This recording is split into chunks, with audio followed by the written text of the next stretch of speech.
This is the 90 Degree Show brought to you by the Marching Podcast. And now here's your host, the Phantom Podcaster himself, Joe Beard.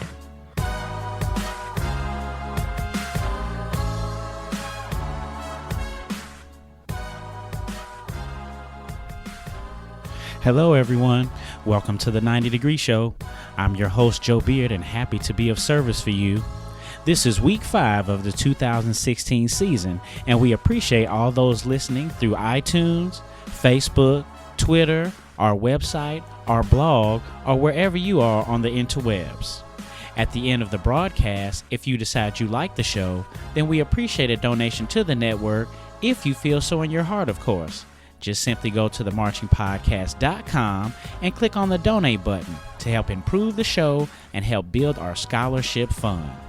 This podcast is brought to you by Block Band Music and Publishing, The Edge One Productions, and Double Time Entertainment. We welcome you to the 2016 season of the 90 Degree Show. We are happy to talk another year about our beloved schools. Super excited to be broadcasting in our own studio and ready to introduce the new format to the show. We're not taking calls in accordance with Blog Talk Radio anymore. However, if you would like to be on the show to talk about the battle you attended, you are welcome to do so and be part of our recording. We will talk to someone who attended the event each week in our roundtable discussions. In this podcast, we will introduce a new person to our panel, Miss Bridget Bell, a great Morgan State grad. I met Bridget last year when she called in to talk about hashtag Silent Showtime, the protest conducted by the students at Howard University's marching band. Bridget was able to give us a well-rounded viewpoint of the situation because I was ready to go ham on the administration. She did a good job of painting a picture of where the point of disconnect was. So you can check out that podcast from last season by going to our website, click on the Listen and Follow tab, and go to our episodes with Blog Talk Radio. We will chop it up with her in the future, so make sure to keep your ear to the network for that upcoming event. Bridget and I will talk about what we did this week, and Bridget attended the Morgan versus Howard game, and we will discuss the matchup. You can email the show at marchingpodcast@gmail.com, tweet us at marchingpodcast, or follow our blog, blog4.themarchingpodcast.com.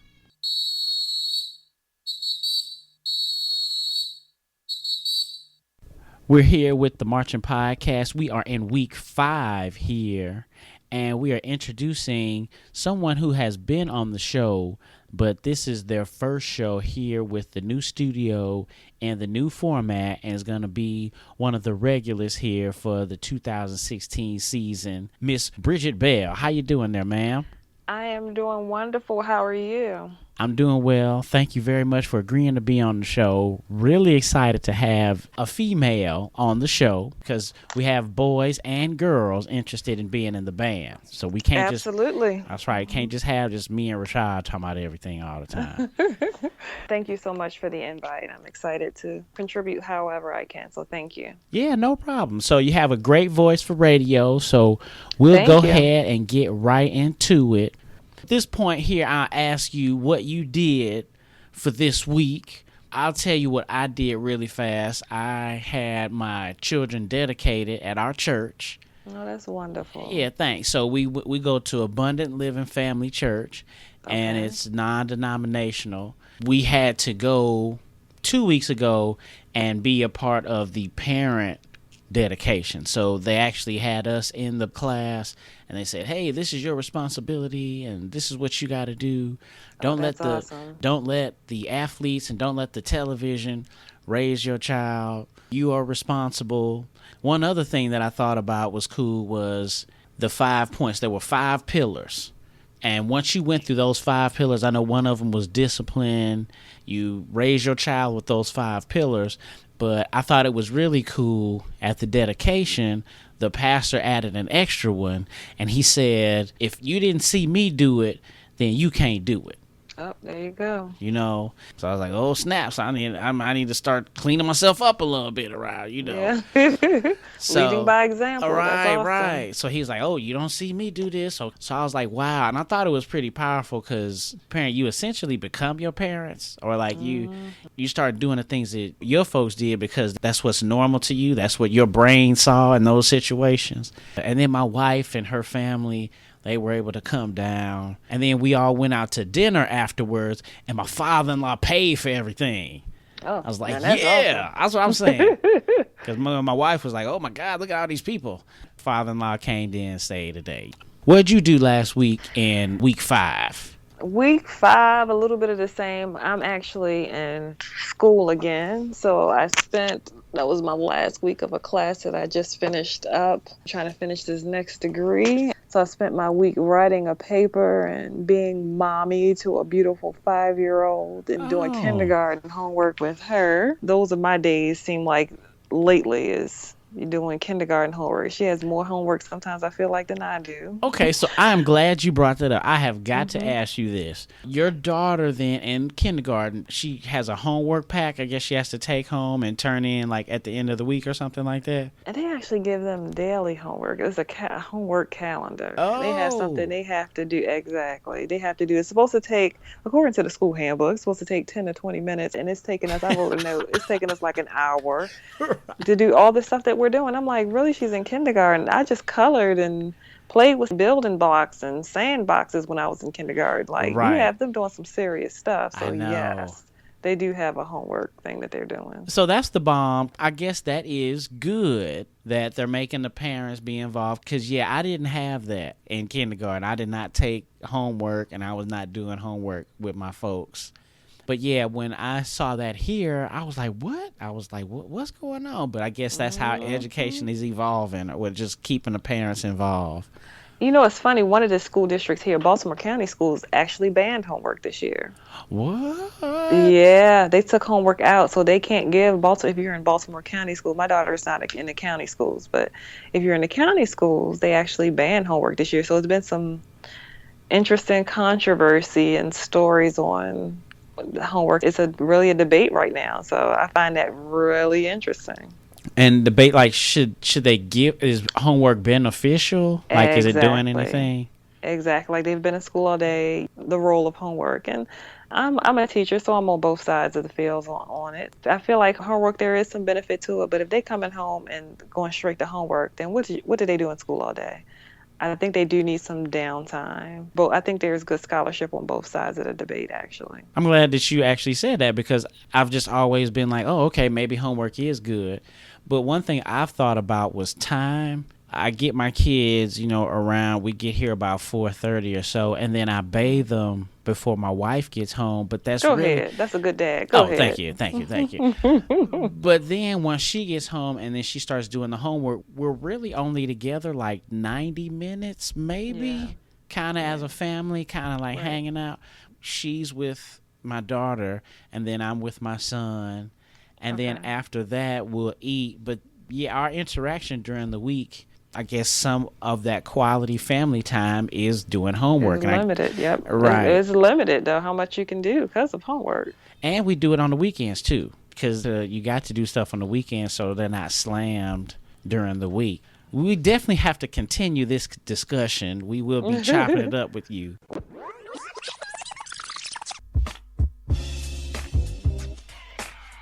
Need to write music and drills? Get it on the field. Outfit your band. Keep your administrator happy and still have a life.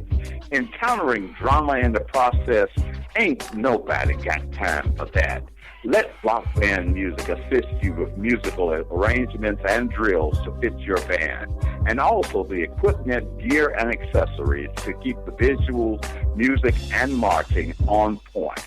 Contact blockbandmusic@gmail.com and see how this worldwide minority-owned business can uplift your band.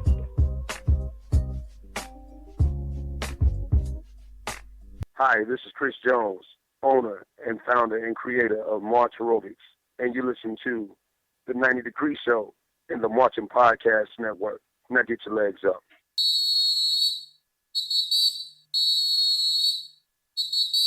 In week 5, we had Howard University playing Morgan State University. Now, I really like Morgan State myself because we started doing the show a couple years ago. I started watching some of their shows, but we don't get to see them as much because they're not as famous or not as out there as much as like your Jackson States and stuff. Absolutely. Now, you went to Morgan, is that correct? I am a 2-time alumni of Morgan State, and I actually served on their band staff for 12 years. Wow. So my roots run pretty deep with Morgan State University. That's outstanding. What was your initial reaction to the event? Was it positive or negative? What did you feel about the game? Well, first of all, Morgan State and Howard has a long, deep-rooted history and rivalry. Don't know if a lot of people really know about it. Morgan State's band director and Howard band director used to serve together on Morgan State staff. Wow. Yeah, so Mr. Newsom, when he left, he went to Howard, and the assistant band director, who was Melvin Miles at the time, took over Morgan State's band.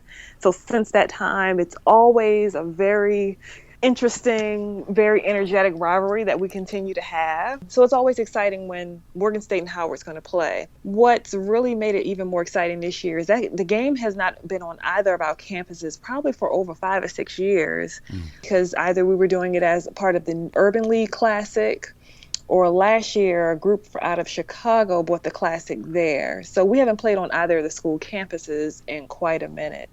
So when they decided to pull the game from the New York Classic to put it on Morgan's campus, I tell you, energy of the entire city, at least for Baltimore, really went up. Everybody got really excited about it. Okay.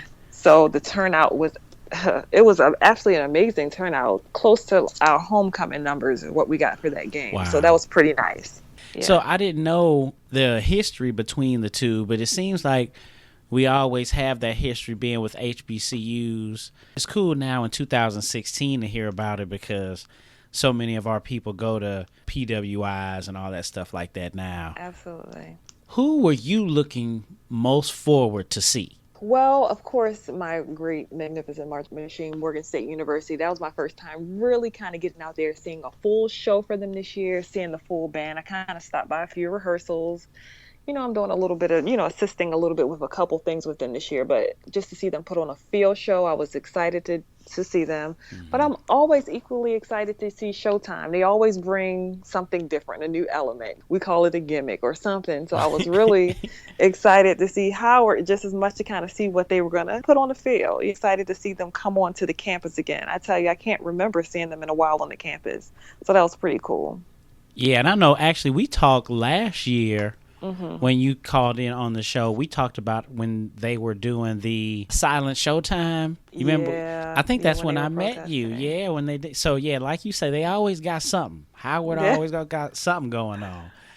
They do. They absolutely do. So were there any surprises from the actual game, or were there any disappointments? I'm going to put this at both. I think Howard's numbers this year really it took me for a loop. I was surprised to see them. They pulled up in 3 buses, and they got there a little late because they were coming from the dedication ceremony of the museum, the new African American History Museum in DC. So they got there a little late.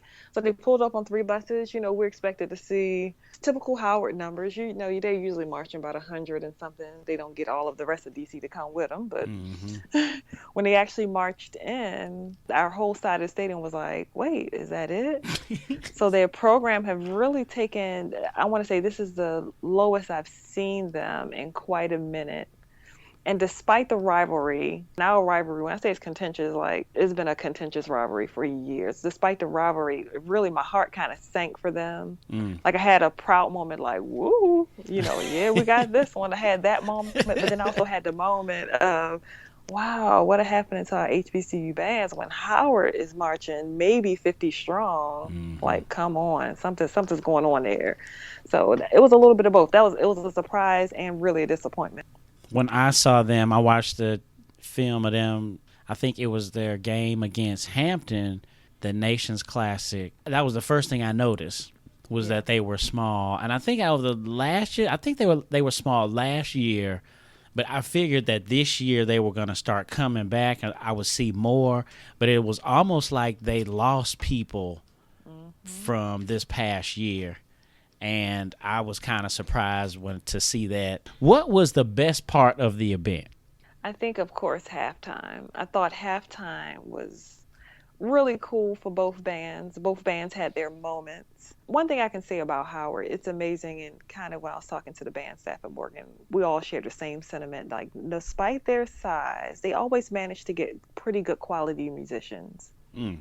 Their sound was still pretty decent. It wasn't the typical Howard sound, but the quality of musicians that they had, it was just like, okay, putting out a little sound. And then Howard, like I said, they're always going to have a gimmick or something in the show. And so they had their tubas. I think they had 4 tubas. They kind of did the little Southern University dancing guy. And Morgan is a crowd that they'll show respect to every band. So they really kind of liked that and was clapping for them. I thought that was a good moment for them. The Nations Classic, they may have did the same show or something similar, yeah. But they had the 3 dudes come out, and they were dancing. And then, like, one dude came out at the end, and he kind of danced. And then 3 guys got on their knees next to each other, and then the 4th guy ran on the back of them. Did they do that? They did that. Okay. That's the same thing they did, yep. Okay. So, yeah, I thought that it was all right. You know what I'm saying? I mean, Marching 50, you need something to kind of give you a little bit of house, so that was good. Right. No shade, but really, that was cool. That was like, okay. Was there a worse part of the event? The worst part for me was seeing Howard dwindle down to the size that they were in. Like, oh, man. Like, really, what happened? I think that would have been the worst for me. But overall, they were okay. Nothing to run home and write mom about. But the shows were pretty decent for their size. I always walk away with questions when I see Howard. You always be like, but why? But it's typical Howard. But I wouldn't call it a worst part of the event. They played a little bit of a 5th quarter at the end. So I'm not sure if the video is really showing that. And that was pretty decent. Like I said, Howard, for their size, they always put out some little musicians. It wasn't the best of sound. You know, there were holes evident in the music. And I think that's what sometimes the video don't really show that part of it. Howard gets up for Morgan and Morgan gets up for Howard. So it's always a let's go kind of things. Double Time Entertainment. Our passion is music and promoting HBCU marching bands as well as high school marching bands through high-quality movie videos and photos. We have worked with BET, Yamaha, Ludwig, Honda Motor Company, and been featured on CNN and Lifetime Network's series Bama State Style. We also help and orchestrate Battle of the Bands with marketing and promotions, and also became the official media team for the Queen City Battle of the Bands in Charlotte, North Carolina. Join Double Time Entertainment on Facebook, Twitter, Instagram, and YouTube, and now new on Periscope. Music lovers are noteworthy.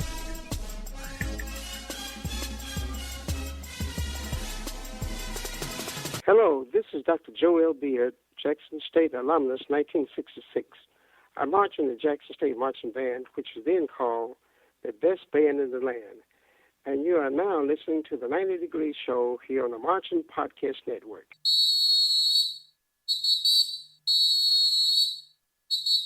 If you see the video, and I've seen Morgan this year, and I've seen Howard this year, if there was a 5th, minus if you take out the play calling or whoever had the better book or whoever had more songs, I'm guessing Morgan would probably beat them in the 5th just because of their sound. Maybe they had more numbers. Because I know a lot of your analysis have been about Howard, because I'm guessing that you already thinking that Morgan was pretty much kind of taking them last Absolutely. week. And what I'm trying not to, you know, there's a natural bias there because I'm a Morgan alumni, but I also kind of try to tell it like it is. And I'm going to just use a quote someone said to me. There was an A&T alumni who came to the game, don't want to call his name out, pretty popular dude. And so he says to me, man, Morgan sounded like a stereo. Can I tell you, this is the best balanced, great sounding Morgan band that I've heard in my years of, and let me tell you, I've been following Morgan since I was a little girl, played in the band, was on staff, everything. But balance wise and sound wise and just writing, really, really good sound, really good sound. Even their positioning, they changed their positioning in the stands. It made for a huge difference. Their book, their numbers are good. I'm kind of over the short fanfares that all the bands are doing. I'm really over that. And so they're getting into that a little bit, and that's kind of my eyebrow raising moment. Like, no, play some songs, let's stop doing these punches and fanfares. Right. But then they had quite a bit of songs that they played, and the band is playing very well. In typical MEX style, we're not that high riding, super power kind of sound that you get a lot of times in the SWAC. It's just a very clean, almost, I hate to say a symphonic sound, a symphonic marching band. That's what it sounded like to me. But really clean surround sound band. I really like their sound this year. I've started following Morgan. I've been impressed with the numbers that they have, and then, of course, the sound that they give out. I really like what they're doing. And this year, I was still pleased, but it seems like they're keeping it going. It seems like they're bringing the same students back, the system down, and they passing it on. So I like them, and I really like the numbers. I'm not going to lie. I really, that's something that still surprises me, because since I'm from the more Jackson State, I guess I'm from the CIAA too, but just having more Jackson State influence, I don't hear about Morgan as much. We don't see them so much on the YouTube videos either. We don't see Morgan or Dale State, but it's just really good to see that Morgan is good. Yeah, the new president, Morgan's had a new president for the last, I guess he's been there about 5 or 6 years. And when I tell you the size, the numbers, the changes in the programs played a big role in that. He's really been a supportive president. Whatever year right after FAMU got suspended, Cookman kind of did their We Are the World tour. They went to every campus. Well, that year they came to Morgan. They brought how many ever folks they had, 400. And at that time, Morgan had under about 100 folks. And the president kind of was looking like, no, I need to get my, what do I need to do to get my numbers up? He's not going to have a 400-piece band because, I think we talked about that last season. Economically, presidents and universities have to be smart about what your school can handle because bands are expensive to run. But he did put more money into scholarships and recruitment. He wanted a bigger band, and doggone it, he got it. And so we have to give credit to David Wilson. He's really supportive of the band. See him during the week posting video of the band on his Facebook page, like, hey, I'm out here at rehearsal. Yeah, he's like really promoting it. And that makes for a big difference. In addition, the leadership of Melvin Miles has been outstanding over the years. And even his direction, and this is his 40-something year. They're doing a good job with retention. The kids they have are going out, getting their friends and bringing them in there, and they're staying. And that makes a big difference for a program. Our kids are our best recruiters. And so that's making a big difference. And, everybody's kind of excited about the growth of the program. This is the biggest Morgan band I've seen. Wow. And I guess they're marching close to it looks to me about 160, 170, somewhere around in there. As an alumni, it's a good feeling to come back and be like, yeah. They look good, they sound good, and the numbers are good. Right. Because that's the first thing I noticed when I saw the video. I was like, wow, because I saw Howard first. I looked at Howard. And then I saw more. I was like, whoa, symphonic type of sound, concert band sound, and that's where it starts. I'm guessing it just has to do with the arrangers and the flavor of the arranger and how they're doing things. And I'm sure that the SWAC and all that, they do little tricks with giving certain instruments certain parts and making certain parts louder or whatever. I was thoroughly impressed with Morgan.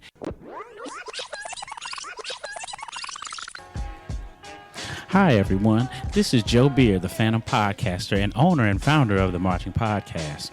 I want to tell you guys about this website, theedge1pro.com. That's DAEDGE1pro.com. This is the website of my man Garrett Ederson, the media director for Southern University's Human Jukebox. If you want to see great bands and a good idea of the HBCU experience, log into theedge1pro.com. Garrett has photos and videos of events on campus, along with parades of bands of all levels. So check out the Edge One Productions and theedge1pro.com. Hey, this your girl, Casey Nesbitt, 2000 graduate of Jackson State University, class of 1996 of the Sonic Boom of the South, 2002 graduate of North Carolina Agriculture and Technical State University, Aggie Pride, also a proud member of Delta Sigma Theta Sorority Incorporated, Fall 1997 Delta Pi Chapter, and you're listening to the 90 Degree Show here on the Marching Podcast Network.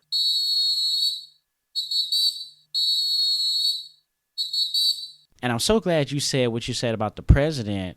Right, I was right. watching Real Sports with Brian Gumbel, Okay. and they had a special about how these Division I programs are trying to compete in football, and they're spending all of this money on uniforms, and they're spending all this money promoting the football team that hope that it would build the prestige to build enrollment. And I know that Rashad is always saying stuff about the band being a big ambassador for our schools. I'm so happy that Morgan State's president realizes that. Absolutely. Joe, is really a fine balance, though, because it's great for they are the ambassadors. They are good for getting other people in. But then what happens sometimes is people begin to invest so much in the band that the school starts to lose revenue, because people forget that for every student that's there on scholarship, that's revenue the school's not making, because you're actually paying them to come to you. True. Where schools need tuition. And so there's a very fine balance in just making sure. And I think that's where a lot of our HBCUs are kind of getting in trouble, because everybody wants a Cookman-sized band. They want a this size band, and then crash in underneath them, because after a while the school's like, wait a minute. So it is a very fine balance. So I have to really give props to the Morgan State president and the board of trustees for finding that balance and maintaining it over the years. And it's just been a slow growth process. My dad's a pastor, saying that he says anything that grows overnight is an infection. Wow. And so basically saying if you have a massive growth, there's not something not right there, and you can't maintain that. And I always remember him saying that. He's like, growth should be a steady, slow but steady process. So I'm amazed when I look up and I see, not trying to throw no school on the bus, but I see little schools, and then all of a sudden they break out with a 300-piece band. I'm like, oh my gosh, how in the world are they going to maintain that? They just kind of disappear because they can't maintain that level of growth. It really is a fine balance. And it's important that you bring that up, because we should be aware of that. And that very same piece I was watching with Real Sports, they were talking about the very thing you just ended with, the schools actually then going into the red or taking money out of like student book program or student housing program, just so they can make sure they have the bomb camouflage uniforms for homecoming. You know what I'm saying? I do want to ask you, I think I already know the answer, but who do you think had the better performance? I'm going to shock you with this. I think both bands had nice halftime performances. Okay. I don't think anyone really, Morgan, it was at a home game, so it's going to feel like we stole the house regardless, because our crowd's going to get out for us. Okay. But watching the performances and watching the crowd reactions, I thought the crowd was very receptive to both bands. Howard Show was okay. I think for their numbers, they did a nice job. And I hate to throw shade because they're small. I hate because we've been the small guy before. We've been the small band. And you put your whole heart into the show, and because you're not marching 200, then folks be like, oh, it's just okay. I think Howard did a pretty nice performance. I enjoyed Morgan's show. Morgan is still doing the, 2 drills, dancer feature, whatever show, and I really appreciate shows like that. Some people think they're too long, but I enjoy them. I think they march the show. A&T is another band that's doing that now. They're doing a lot of drilling, more. I think that's what bands should be doing. So of course I'm going to be biased to my Morgan and say, we had whatever, but I can't throw shade at Howard and not say they didn't do what they had to do for their size. I thought they did a pretty nice job. A little disappointed in their dance line. Ooh La La, usually Ooh La La like kills. I was a little disappointed. Overall, they did a nice job. The crowd was receptive. I would still give halftime to my Morgan State, of course. I thought the drilling was good. They did a nice little hit squad feature, which I thought was good. Both bands had their little gimmick moments. So overall, I just thought halftime was good for both bands. If you saw both bands, you would think Morgan would win. I mean, and it's mostly the sound, because it really comes down to basically what you sound like. You know what I mean? That's true. And I think Morgan sounds better than Howard does right now. And with those numbers and having it a little bit more full, just watching it without seeing them together, that's what I would figure. And Absolutely. I didn't see like the halftime, but easily in the fifth, without play calling or whoever had the better book, I'm guessing that Morgan would win between those two. Is there anything that you want to say in closing? Absolutely. I thought this was a good conversation. Thank you for having me on. Really glad to be able to see some good MEAC football, good band stuff going on this year. I'm excited. I can't believe we're in week 5 already. Oh my goodness. I know. The season is flying.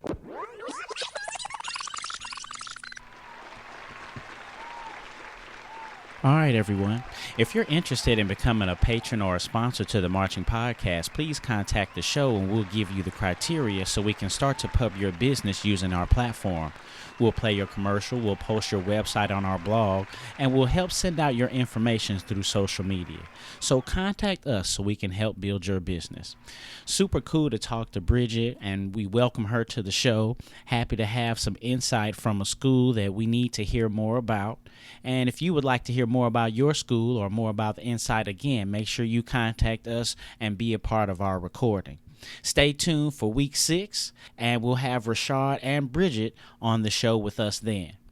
I love that Morgan has those numbers. It's similar to Talladega because we now have another band to talk about. More parody adds value, and it makes more and more of our classics more and more interesting. And it should, let's hope it'll increase enrollment. It'll increase those ticket sales. It'll continue to do what we're doing because we all we got.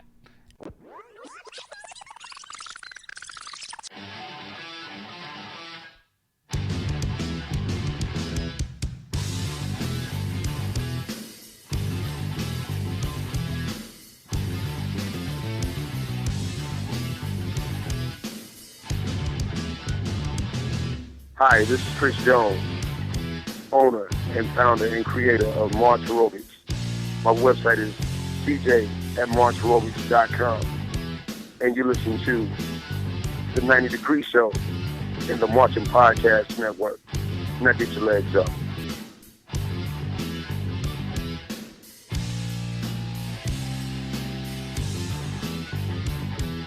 Hello, this is Dr. Joel Beard, Jackson State alumnus, 1966.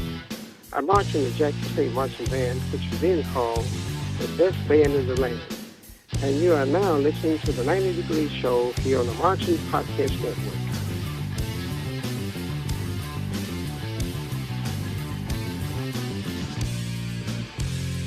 Hey, this is your girl Casey Nesbitt, 2000 graduate of Jackson State University, class of 1996 of the Sonic Boom of the South, 2002 graduate of North Carolina Agriculture and Technical State University, Aggie Boy, also a proud member of Delta Sigma Theta Sorority Incorporated, fall 1997 Delta Pi chapter, and you're listening to the 90 Degree Show here on the Marching Podcast Network. We've come to the end of our podcast. That's all the time we have for our show. Check out the website and donate what's in your heart to themarchingpodcast.com. Like us on Facebook, follow us on Twitter. Thanks to you for listening, and remember, the lectures you deliver may be very fine and true, but I'd rather get my lesson by observing what you do. See you next time.